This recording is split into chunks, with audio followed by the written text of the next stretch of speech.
बस तू अकेला चल, क्योंकि जो सत्य है वो कभी भीड़ में नहीं मिलता, और जो भीड़ में मिलता है वो अधिकतम सुविधा हो सकती है, सुरक्षा का भ्रम हो सकता है, पर वह तुझसे नहीं मिलाता। वह केवल तुझे दूसरों के साथ जोड़ देता है, और जो जीवन दूसरों के सहारे खड़ा होता है वह भीतर से खोखला रहता है। उसमें आवाजें बहुत होती हैं पर मौन नहीं होता, उसमें रास्ते बहुत होते हैं पर दिशा नहीं होती, उसमें गति होती है पर यात्रा नहीं होती।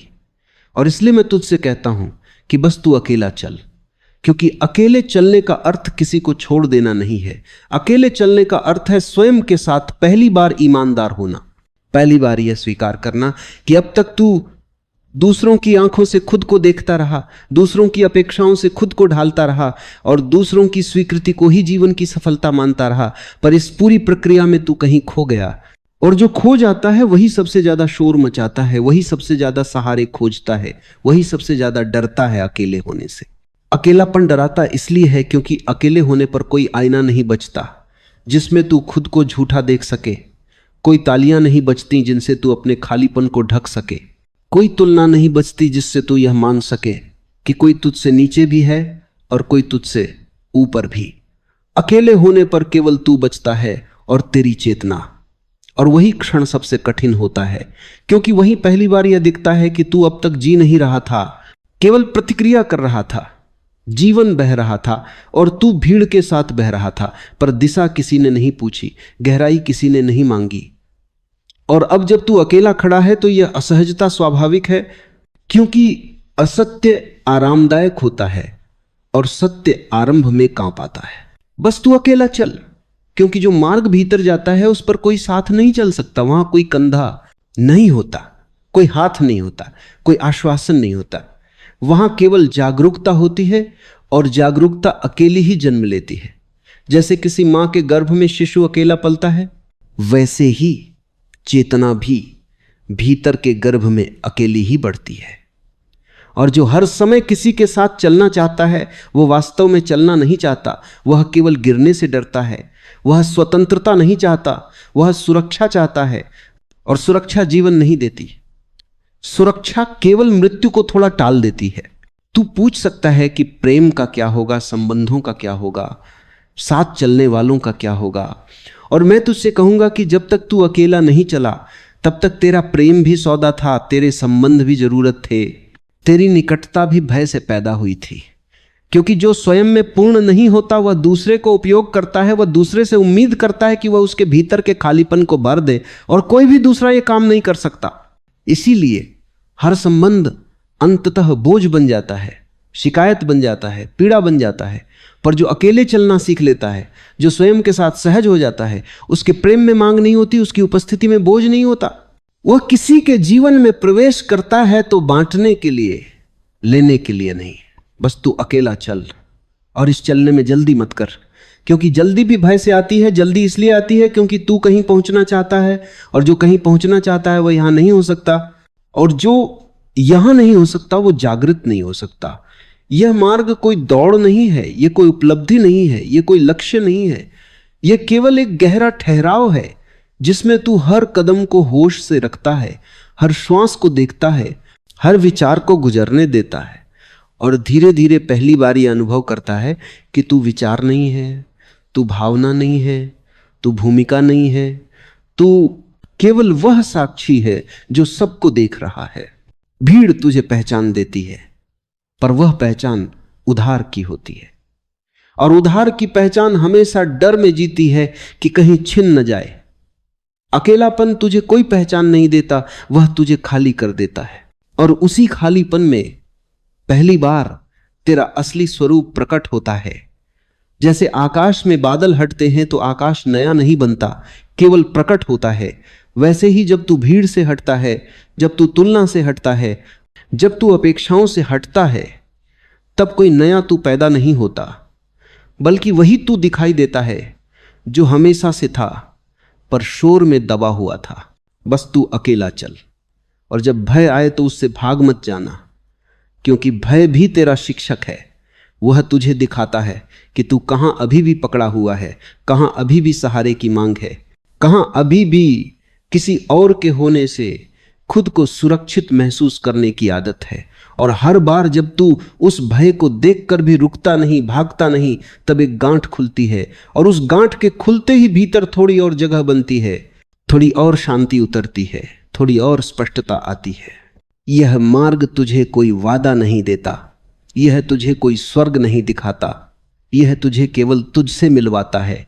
और यही सबसे बड़ा जोखिम है, क्योंकि स्वयं से मिलना साहस मांगता है, स्वयं से मिलना ईमानदारी मांगता है, स्वयं से मिलना यह स्वीकार करने की क्षमता मांगता है कि अब तक बहुत कुछ झूठ था, बहुत कुछ अभिनय था, बहुत कुछ केवल इसलिए किया गया क्योंकि सब कर रहे थे।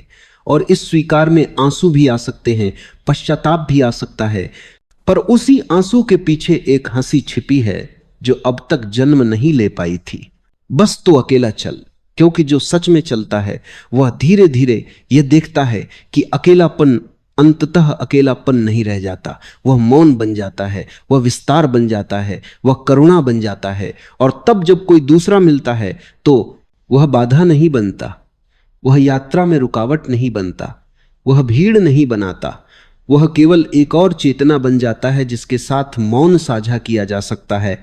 और यही साझेदारी पवित्र होती है, क्योंकि उसमें कोई पकड़ नहीं होती, कोई अधिकार नहीं होता, कोई भय नहीं होता। और अंत में यदि कोई बात याद रखने योग्य है तो वो ये कि अकेले चलने का यह निमंत्रण किसी से दूर जाने का नहीं है, यह अपने पास आने का है। और जो अपने पास आ गया उसके लिए फिर कोई भीड़ डरावनी नहीं रहती और कोई एकांत खाली नहीं रहता, क्योंकि तब वह जहां भी होता है वहीं पूर्ण होता है। बस तू अकेला चल। और अब जब पहला डर थोड़ा शांत हुआ है, जब भीड़ की आवाजें कुछ पीछे छूटने लगी हैं, तब एक नया अनुभव उभरता है, एक सूक्ष्म शून्यता जिसमें न तो पुरानी पहचान बचती है और न ही कोई नई अभी बनी है। और यही वह अंतराल है जहां अधिकांश लोग वापस मुड़ जाते हैं, क्योंकि मन को खालीपन से अधिक कुछ भी असहज नहीं लगता। मन या तो अतीत से चिपकना चाहता है या भविष्य की कल्पनाओं में भाग जाना चाहता है, पर इस मध्य में ठहरना, इस रिक्तता में रुकना, यही असली साधना है। क्योंकि यही पहली बार तू बिना सहारे के खड़ा होता है, बिना नाम के, बिना भूमिका के, बिना किसी कहानी के। और यही वह क्षण है जहां चेतना बोलने लगती है, शब्दों में नहीं, अनुभव में। अकेले चलने का यह दूसरा चरण अधिक सूक्ष्म है, क्योंकि यहां बाहरी संघर्ष नहीं है, कोई विरोध नहीं है, कोई आलोचक नहीं है। यहां केवल तेरा ही मन है जो अपने पुराने ढर्रों पर लौटना चाहता है, जो कहता है कि यह रास्ता व्यर्थ है, कि जीवन तो संबंधों में है, उपलब्धियों में है, पहचान में है। और यही मन की अंतिम चाल है, क्योंकि जब बाहरी सहारे छूट जाते हैं तो मन स्वयं ही सबसे बड़ा सहारा बनने की कोशिश करता है। वह आध्यात्मिक शब्दों का उपयोग करने लगता है, वह सुंदर विचारों से खुद को सजाने लगता है।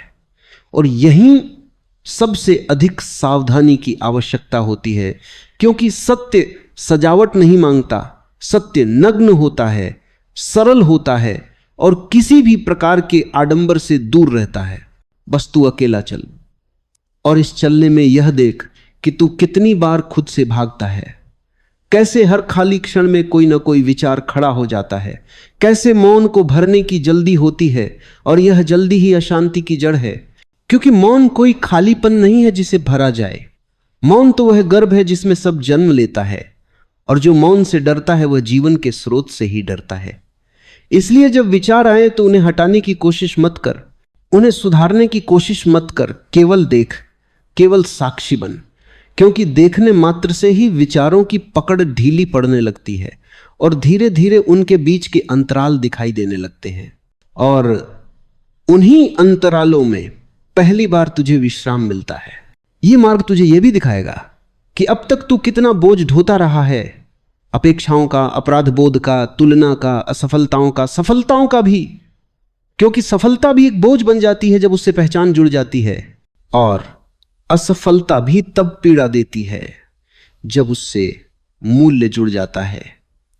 पर अकेले चलने में यह स्पष्ट होने लगता है कि घटनाएं आती जाती रहती हैं, परिस्थितियां बदलती रहती हैं, और तू वह है जो इन सबको देख रहा है। और जो देखने वाला है वो न सफल होता है न असफल, वो केवल साक्षी होता है, शांत, स्थिर, अप्रभावित। बस तू अकेला चल।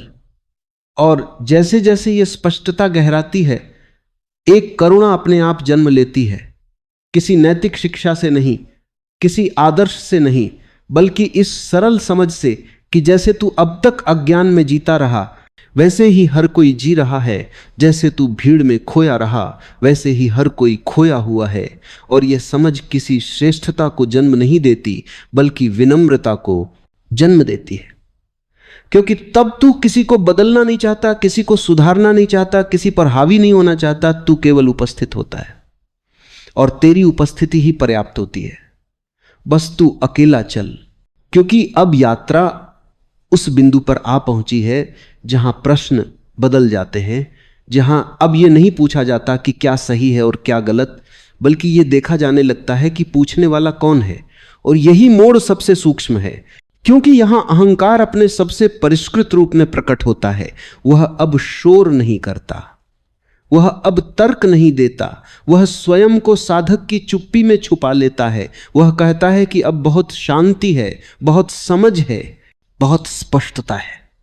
और यही सबसे अधिक जागरूकता की आवश्यकता होती है, क्योंकि जहां भी मैं पहुंचा का भाव आया वहीं यात्रा रुक गई, और जहां भी मैं जान गया कि गंध आई वहीं सत्य पीछे हट गया, क्योंकि सत्य कभी जाना नहीं जाता, वह केवल जिया जाता है। अकेले चलने का यह चरण तुझे यह दिखाता है कि ज्ञान भी एक बोझ बन सकता है, समझ भी एक दीवार बन सकती है, और अनुभव भी एक कैद बन सकता है, यदि उनसे पहचान जुड़ जाए। इसलिए यहां कोई नई बात जोड़नी नहीं है, बल्कि जो कुछ जुड़ गया है उसे भी गिरने देना है। यहां ध्यान करने वाला भी धीरे धीरे मिटने लगता है, देखने वाला भी हल्का पड़ने लगता है। और कई बार यह घबराहट पैदा करता है, क्योंकि अब तक तू कुछ न कुछ रहा है, कुछ न कुछ पकड़े रहा है, और अब यह अनुभव होने लगता है कि कुछ भी पकड़ा नहीं जा सकता, यहां तक कि स्वयं को भी नहीं। बस तू अकेला चल, और इस अस्थिरता से मत डर, क्योंकि यही अस्थिरता तुझे स्थिरता की ओर ले जाती है। यह वैसी ही है जैसे नदी समुद्र में मिलने से पहले अपनी सीमाएं खो देती है, उसके किनारे बिखरने लगते हैं, उसकी पहचान धुंधली होने लगती है। और यदि नदी सोच सके तो शायद वह भी घबरा जाए कि अब मैं कौन हूं, पर यही क्षण उसका पूर्ण होना है, क्योंकि सीमाएं टूटते ही वह विस्तार बन जाती है, और जो सीमाओं में सुरक्षित दिखता था वह वास्तव में संकुचित था।